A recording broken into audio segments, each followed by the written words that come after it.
레위기 22장입니다. 먼저 하나님은 아론과 그의 자손인 제사장들에게 명하여 그들이 제물에 접촉할 때 자신이 정결하지 않으면 하나님을 더럽히는 것이 된다고 말씀하십니다. 그들의 영뿐만 아니라 몸의 순결 또한 중요하다고 강조하는 것입니다.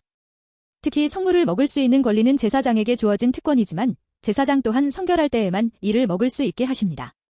만약 시체나 부정한 벌레, 병든 사람, 유출병 환자 등과 접촉했을 때에는 일정 기간 동안 부정한 상태로 간주되어 정결해지기 전까지는 성물을 만지거나 먹지 못하게 하십니다. 그리고 성물을 먹을 수 있는 사람의 자격이 명확히 구분됩니다. 일반 백성, 제사장의 품꾼, 외국인들은 성물을 먹을 수 없고 제사장의 가족과 제사장의 종까지는 먹는 것을 허락하십니다. 흥미로운 점은 제사장의 딸이 일반 남자와 결혼했을 경우 성물을 먹지 못하지만 그 남편이 죽거나 이혼하여 자식이 없는 상태로 다시 친정으로 돌아온 딸은 성물을 먹을 수 있다는 것입니다. 이 규정은 언약 공동체 안에서 거룩함의 기준이 철저히 적용되어야 한다는 것을 보여주는 신뢰입니다. 레위기 22장의 후반부에서는 제물의 흠 여부에 대한 기준이 나옵니다. 하나님께 드리는 제물은 절대적으로 완전하고 흠이 없는 최상급의 것으로 드려야 합니다. 피부가 온전치 못하거나 상하거나 불구가 있거나 비정상적인 생식기를 가진 가축 등은 결코 제물로 드릴 수 없다고 말씀하십니다. 하나님께 완전하고 흠없는 제물을 드리라는 명령은 하나님의 거룩함에 합당한 최고의 헌신을 요구하는 것이며 동시에 완전하신 예수 그리스도의 희생을 예표하는 것이라 여겨집니다. 사실 하나님은 온 세상을 창조하신 분이시기에 인간이 드리는 제물 자체는 실제로 하나님께서 필요해서 받으시는 것이 아닙니다. 하나님은 만물의 주인이시고 이미 모든 것을 소유하고 계시는 분입니다. 그러므로 하나님께 제물을 드린다는 행위는 단순히 무언가를 드려서 하나님의 부족함을 채워드리는 것이 아니라 하나님을 향한 마음과 태도의 표현인 것입니다. 만약 우리가 온 세상의 주인이신 하나님께 최고가 아닌 것, 흠이 있거나 가치 없는 것으로 드린다면 그것은 하나님을 진심으로 높이지 않고 그분의 존귀함을 소홀히 여기는 마음의 표현이 될 수밖에 없습니다. 하나님은 우리가 무엇을 드리는지보다 어떠한 마음으로 드리는지, 하나님을 얼마나 소중하게 여기며 경외하는지에 더욱 관심을 두십니다. 완전하고 흠없는 제물을 드리라는 명령은 우리의 삶에서 하나님을 가장 존경하고 가장 소중히 여기고 최고의 것을 아낌없이 드리는 태도를 갖기를 바라시는 하나님의 마음을 보여줍니다. 레위기 23장은 하나님께서 이스라엘 백성에게 정하신 7가지 주요 절기에 대한 설명입니다. 이 절기들은 백성에게 반복적으로 신앙을 상기시키고 세대 간의 언약을 계승하도록 교육하는 역할을 했습니다. 하나님은 이 절기를 여호와의 절기, 다시 말해 하나님의 시간이라고 부르십니다. 이스라엘 백성이 아니라 하나님께서 주체가 되시는 시간이라는 것입니다. 세속적인 날 속에서도 경건한 질서를 세우라는 뜻 같습니다. 먼저 안식일은 모든 절기 중 가장 기본이 되는 날로 일주일에 한 번씩 노동을 금하고 회중이 모여 여호와께 예배를 드리는 날입니다. 두 번째로 언급된 유월절과 무교절은 출애굽 사건을 기념하는 절기입니다. 유월절은 유대 종교력으로 1월 14일이고 그 후로 6일간 혹은 7일간은 무교절 기간입니다.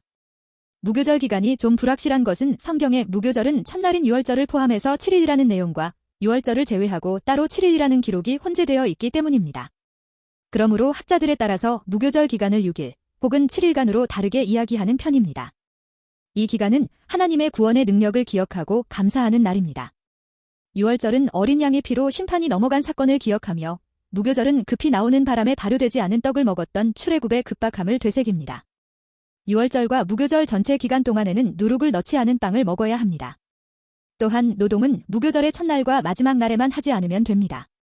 네 번째로 초실절은 첫 번째 열매라는 뜻으로서 그해 처음 익은 곡식인 보리의 추수를 하나님께 감사드리는 절기입니다.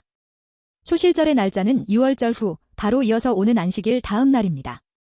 그러므로 초실절은 대부분 무교절과 겹칠 것입니다. 유월절과 무교절이 마침 보리 추수식이라서 이 절기들이 겹치므로 이스라엘에서는 이 기간이 가장 큰 절기가 될 것입니다. 첫 열매 때부터 추수 감사를 드리는 것은 모든 수확의 주권은 하나님이심을 인정하는 신앙의 표현입니다. 다섯 번째로 오순절은 초실절 이후 7주 더하기 1일, 즉 보리 추수 후 50일째 되는 날로서 7주 후이므로 칠칠절이라고도 합니다. 이날은 밀 수확을 감사하는 날인데 무교절과 다르게 누룩 있는 빵인 유격병을 하나님께 드릴 수 있습니다. 이 기간에는 백성 간의 나눔과 이웃에 대한 배려가 강조됩니다.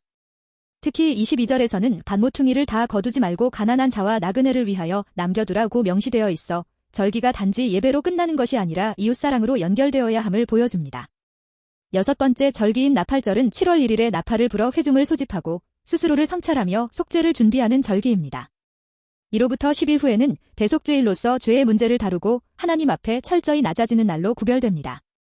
대속죄일에는 1년에 한 번 대제사장이 지성소에 들어가 백성 전체를 위한 속죄를 수행하는 날이며 온 백성이 금식과 자숙을 하는 가장 엄숙한 날입니다. 그러므로 이날은 축제의 절기라기보다는 회개의 날이자 은혜를 체험하는 날이 될 것입니다. 그러니까 대속죄일은 7대 절기에 들어가지 않는 것입니다. 마지막으로 7번째 절기는 초막절로서 7월 15일에 지킵니다. 그러므로 대속죄일 5일 후라는 것을 알 수 있습니다.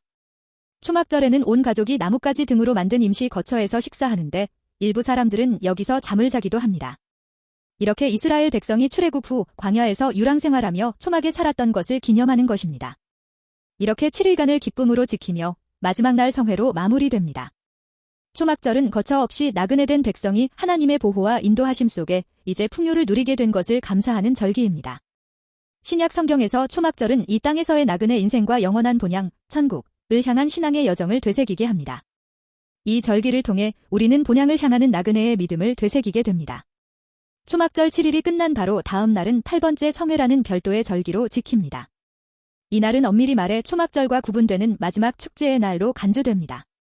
절기의 날짜를 요약하면 종교력으로 1월 14일에 6월절, 이후로 6, 7일간 무교절이고 이 기간 동안 초실절 감사절기를 같이 지킵니다. 6월절 후 50일, 즉 3월 5일경에는 오순절, 77절이 있습니다. 그리고 4개월 정도 절기가 없다가 7월 1일에 나팔절, 7월 10일에 대속죄일, 7월 15일에 초막절 일주일, 그리고 7월 22일에 마지막 8번째 성회로 모든 절기가 끝납니다. 그러니 큰 절기는 1월, 3월, 7월에 있는 것입니다. 그런데 유대 종교력은 달의 주기를 기준으로 하며 음력의 태양력을 보정하는 윤달을 주기적으로 넣어서 사용합니다. 이렇게 보면 유대력으로 1월은 오락가락해서 보통은 현재 우리 달력의 3, 4월에 해당한다고 볼 수 있습니다.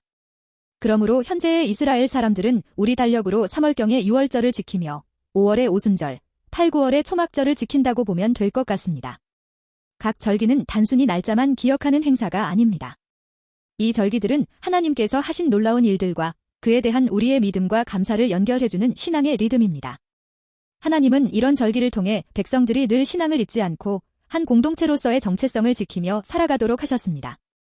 오늘날 그리스도인들에게도 이런 믿음의 절기는 신앙을 다시 돌아보고 하나님의 은혜에 감사하는 소중한 기회가 될 수 있습니다.